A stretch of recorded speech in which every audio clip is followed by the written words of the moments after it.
And when someone will ask me, how are you doing? I feel like I have to like tell everything what is going on in my life. Deb's doing that today with Polina Pogosova. Welcome, Polina. Thank you for being here. I've been looking forward to this one. I really have. I enjoy talking to you, particularly because you're from Ukraine. I can hear interesting stories, and we'll talk about some of those stories. First, maybe you can introduce yourself. You're a pharmacy student, right? So yes, thank you so much for inviting me. My name is Polina. I'm originally from Ukraine. I graduated pharmacy university back in Ukraine. Here in the United States, I'm not licensed. Right now, I'm working on transferring my pharmacy license from Ukraine to America. It's a very long and complicated process. It includes exams, paperwork, and the internship. I just passed the pharmacy exam. Now I need to pass English exam, which is called TOEFL, test of English for as a foreign language, and I need to do internship. I work at CVS Pharmacy as a pharmacy tech right now. So when it comes to internship, I think I will just do my internship at CVS, where I'm currently working. Can you get credit for your current job? No, I have to. Even though the job is very similar, I have to get intern license first, and then the hours will count. Wow, that's a lot of work. Did you have to work this hard to get your original pharmacy license in Ukraine? Yeah, I studied for 5 years. I know in America you study longer and you have to get a doctorate degree in order to become a pharmacist. In Ukraine, it's 5 years degree in order to work in a pharmacy. Yeah, right after I graduated high school, I got in university and studied for 5 years full-time school. What brought you to the United States? The story is probably not very fun. The original story is that situation in Ukraine was becoming very stressful and unstable. Specifically in the area where I'm from, the war started and it was not safe to be there. Some of the houses were destroyed. There was no water or electricity. And I was graduated the 4th year of my pharmacy school at that moment. And I was thinking that this is not okay, that I should change something, that I should go somewhere and realize myself in another place that will be nice and safe, where I can accomplish myself, so I will be able to take care of my family. My future family lives in a safe place. That's when the idea came. So I was thinking how to realize it, and there was a cultural exchange program for a year in America. I thought if I participate, will be a great opportunity for me to experience a life in another country and see how it goes, if I like it or not. I took part in that cultural exchange program right after I graduated university and came in the United States. First, I had a visa for a year, and so cultural exchange program includes, so you work as a babysitter in a family. So you work, you attend classes. I don't know if maybe you ever heard of. Are you a stay-home, live-in nanny? Yeah, that's what I did the first year when I came in America. You live with a family. That family usually has kids. So you work as a babysitter and help to take care of the kids, but you also attend classes and museums to kind of educate yourself.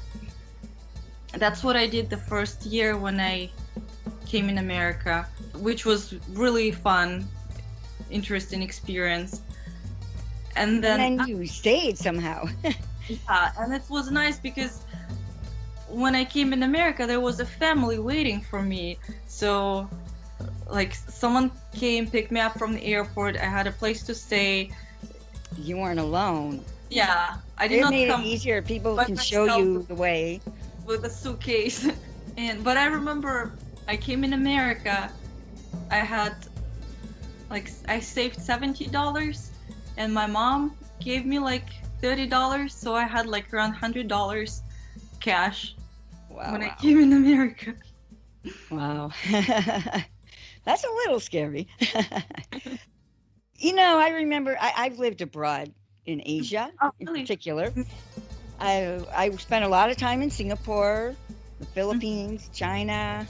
I've noticed there's a lot of differences. One thing in particular is McDonald's.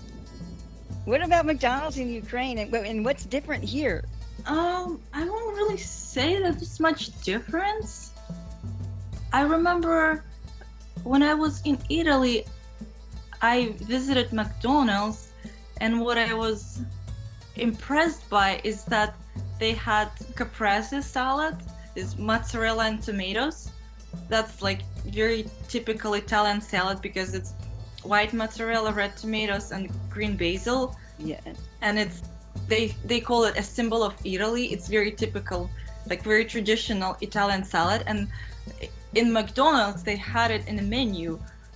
That's what I remembered about Italian McDonald's. But in Ukraine, I can't think of anything. It was very similar to American. I remember in the Philippines they had a hamburger called the McDo. It didn't taste very good. I did not like that hamburger. It reminded me of the hamburger they have at a Philippine fast food chain called Jollibee. Mm-hmm. I don't care for those hamburgers either.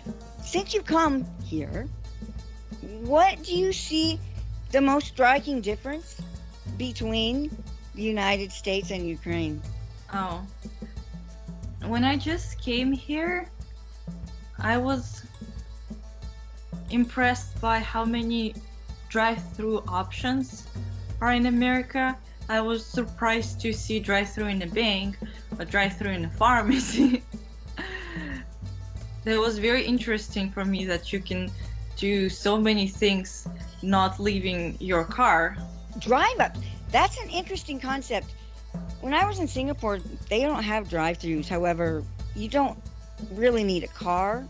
Mm-hmm. You take a train, and when you get off the train, you're usually in a mall, and there's all kinds of places to eat. Mm-hmm. There's all kinds of small little restaurants. Yeah. Also, that driving here is such a big thing. Especially if you're not somewhere in a big city, you really need a car. It's something that is necessary for you to have in order to move around. I remember when I was preparing to come in America, someone told me that, and I did not believe them. That's a thing in America. So when I came, I had the driver's license, but in Ukraine, first of all, I got them when I was 18, because this is when you get driver's license in Europe. And then after I got them, I just never It's probably a better age to get a driver's license. I never used them because there are so many opportunities to use public transportation. So when I came in America, I was not driving well. And that was a big struggle because I feel like first time when I was not able to drive yet, I feel like I'm a disabled, that I'm not able to leave the house. Did you get your international driver's license? Yes. So what was happening is that I could use my Ukrainian driver's license first 2 months. 2 months. Oh, okay. Since I came in America. Then by the rule, after 6 months, if you live somewhere, you become a resident, and a resident has to get a local driver's license. Oh, okay.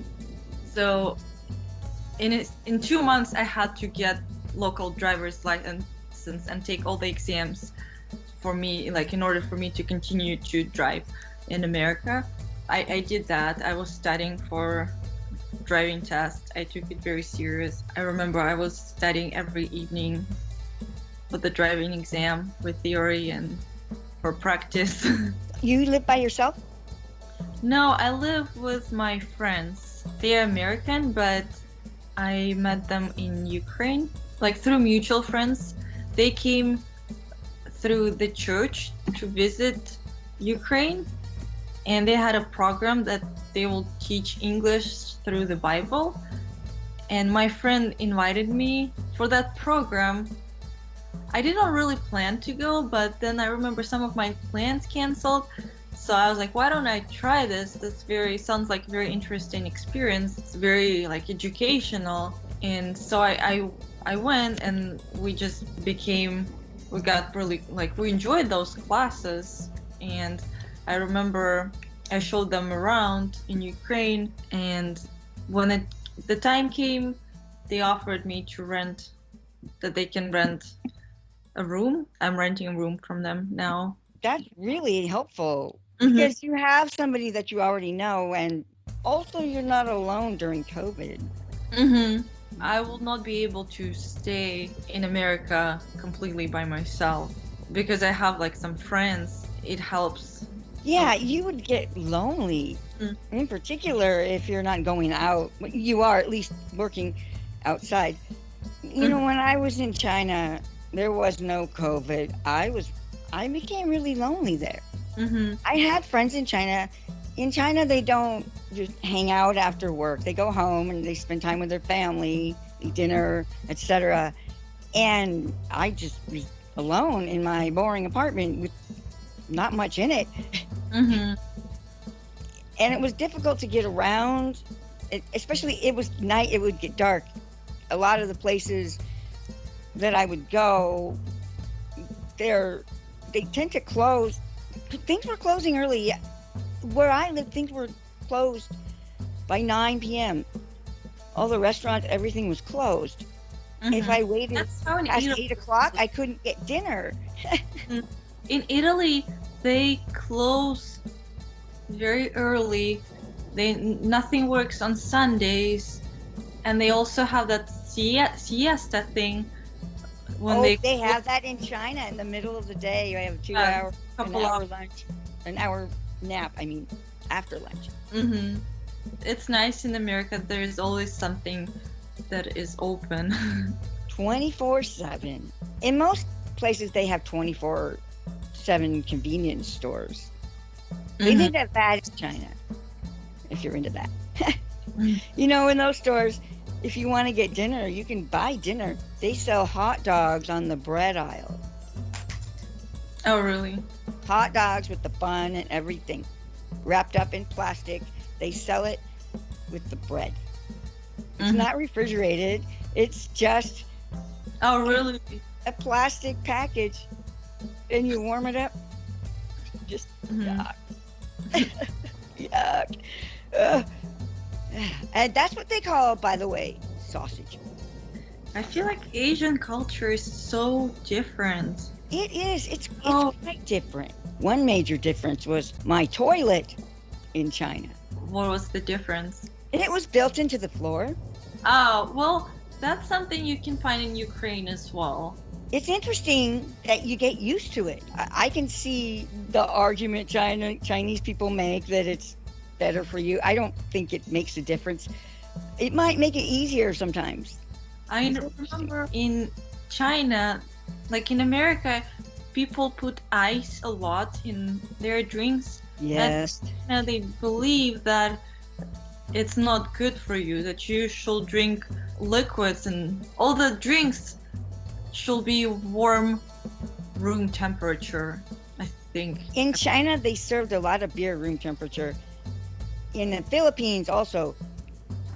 However, if you want a cold one, they will bring you ice. Mm-hmm. So you put ice Care in about beer. ice. Like, ew, I'm not gonna drink it that fast. It's just gonna turn watery. Mm-hmm. I don't care about ice. I can have drinks warm, like room temperature. It does not really bother me, actually. Depends what it is. Like Coca-Cola, I can drink warm. room temperature. Beer, I like cold. Something I learned in China, orange drink like Tang, I prefer it hot. I got this habit in China because they will serve you hot orange juice with your breakfast. Yeah, I picked up on that little thing. That was kind of funny. So what is the most frustrating living here? The most frustrating. I remember when I just came, I've noticed that people here look much nicer than in Ukraine. When I just came, everyone was like, "How are you doing?" Like whenever you go, people will be like, "Hi, how are you doing?" For me, it was something not normal because in Ukraine, when you go outside, you go in a store, you meet people, they don't usually ask you, "How are you doing?" No small talk. Yeah. Yeah. And when they ask you, it means it's rude to say good thank you. You really need to tell them what is going on in your life. And like when they ask in Ukraine, how are you doing? It means they really care and they want to know everything what's going on in your life. So have you given too much information? Yeah, that's Yeah. just came. And when someone will ask me how are you doing, I feel like I have to like tell everything what is going on in my life. And then I remember when I realized that they don't really care, it's just cultural. I remember I will get so frustrated because like, why are you asking? Because you don't really care how really I am feeling, what's really going on. This is the first and the last time you're seeing me. Why do you need to know everything? And I will remember for some time I'll get frustrated when I was asked, how are you doing? Like some people, when I don't really know, they'll ask me, how are you doing? I did not like that. But then I got used to it and just treat it like it's, yeah, that's something that people do in America, and like they need some time to open up to you, and then you'll see how nice they are. They will not, like, they don't really talk to strangers. They'll not ask how are you doing, but once they spend some time with you, then they open up and become more. Are you worried that when you go home, someone will ask you how you're doing and you'll say, fine, thank you, and they'll get upset? Probably. It can happen. Do you think there's anything that you picked up on here that you will take back home with you?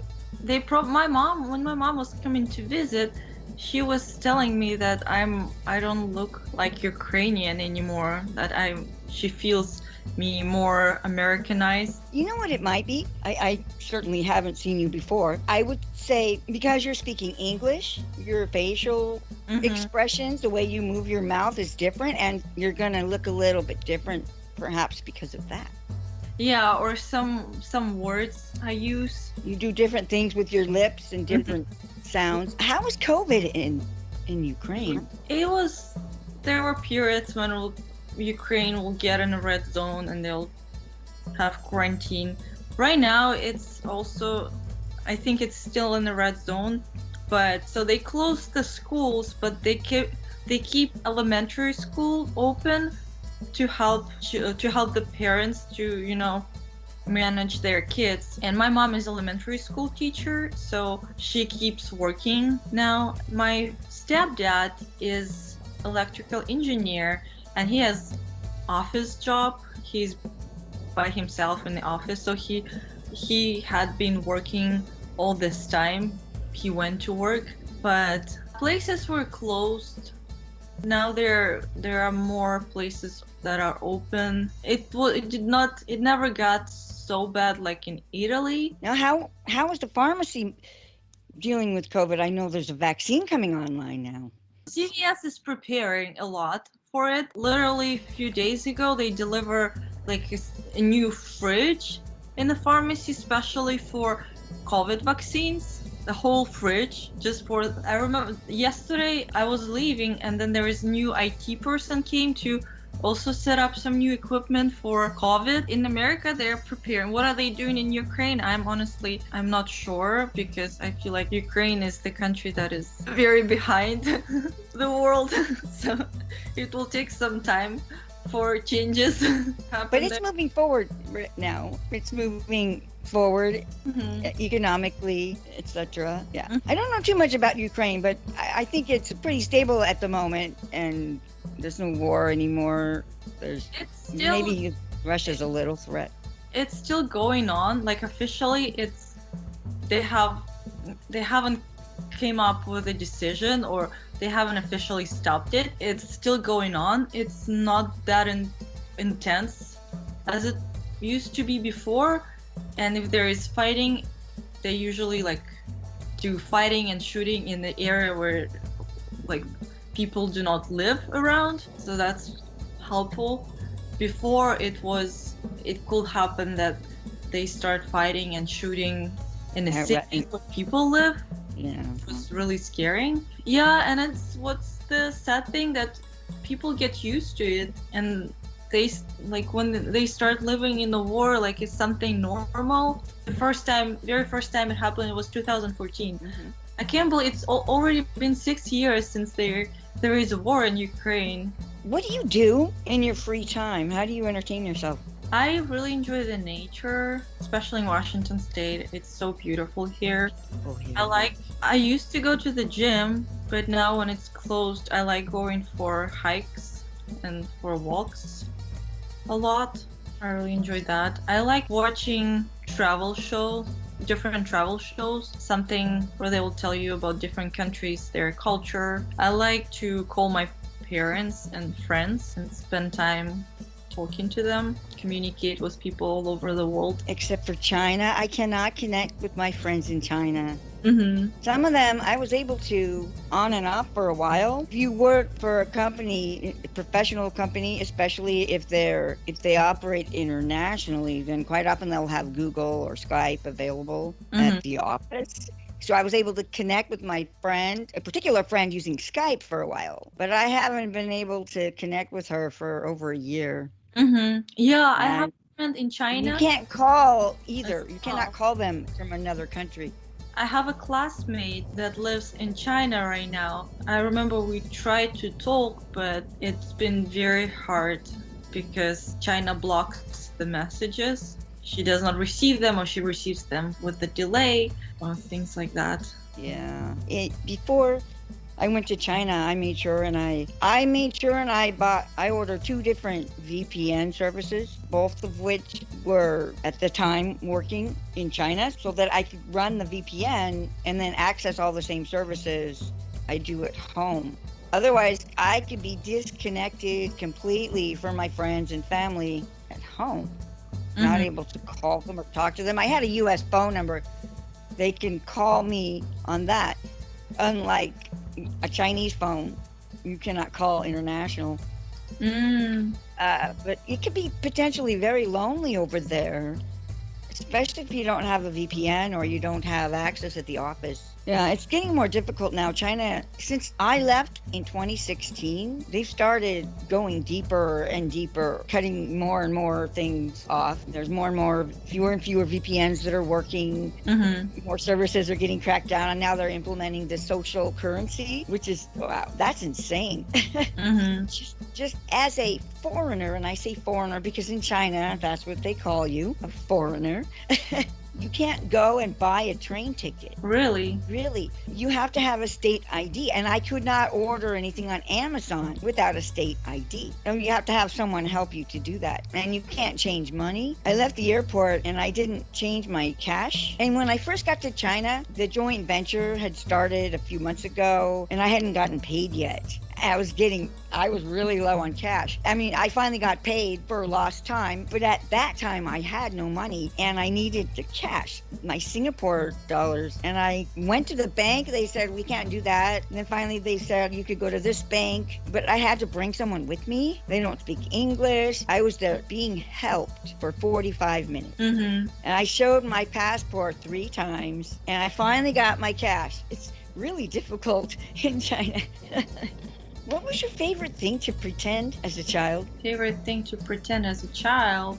I remember I like being active and sport and workout. I don't know if in America there was ever a show where you have to go through like physical difficulties, like in Like Survivor yeah, survive military or Last? style, Oh, something like go through mat or go over the fence, get on a tree. I remember I used to imagine how I'm on a show going through all those barriers and difficulties oh, fun. when I'll just be like at home and like trying to get under my bed. That's a lot of fun. Did you watch American or British television? American movies, they always been around, but I remember there was like, I think it was Argentine show, like mini serial show that I really enjoyed growing up. It was about like, about school and about like teenagers and their study, their personal life. And it was Argentine, and I really enjoyed it. American movies, it's always been around.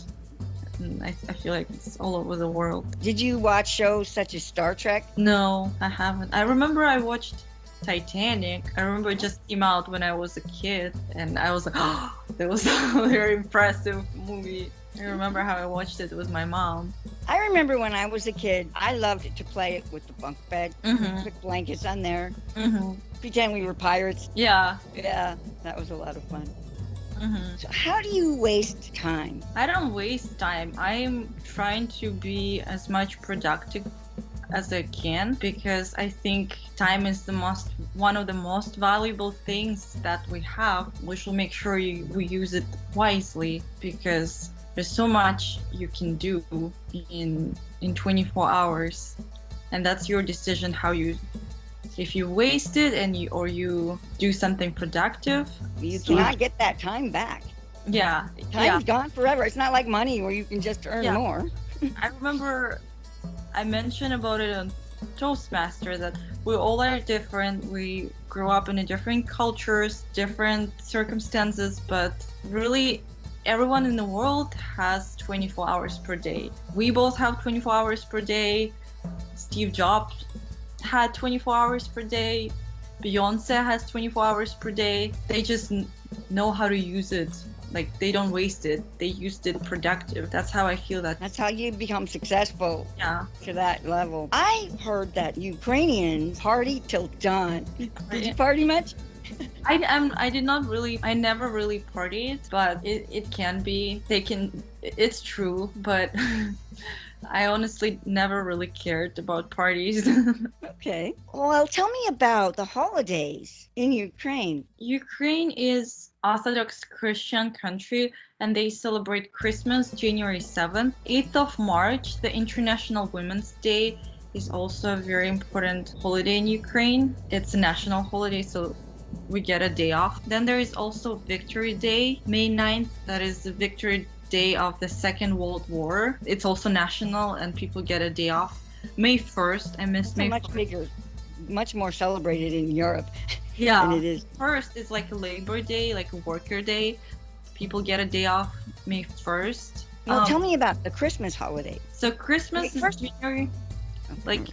evening, January 6th on January 7th. January 6th is Christmas Eve, and January 7th is Christmas Day. So in Ukraine, we have God's parents. For Christmas, God's parents go over to a house of God's kids, and they should celebrate it together. Put up a tree? We usually put the tree a little later than in America. It's usually close to New Year. People usually start putting up the tree close to the end of December, in the 20th December. The last week, right, leading up to New Year's Eve. And then you usually keep it until January 14th.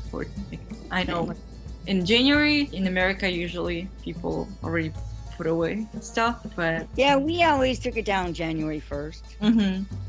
When I was growing up, it would go up the day after Thanksgiving and come down January 1st. In this house, sometimes it doesn't even make it up. We haven't decorated this year, but I did decorate for Halloween. Interestingly, in the Philippines, they start decorating for Christmas in September. Oh, really? It was October when I was there, but I have heard since that it's shifted back into September now. I was listening to Christmas music before Halloween. It was funny. Polina Pogosova. Thank you, Polina. Deb did that with Polina Pogosova. Thank you. Awesome. Thank you so much. It was really a pleasure for me to spend some time with you and share my experience. Thank you. I really enjoyed getting to know you, and we'll get to know each other better in the future. Sure. Yeah. Thank you. Bye. Thank you. Good evening. Goodbye.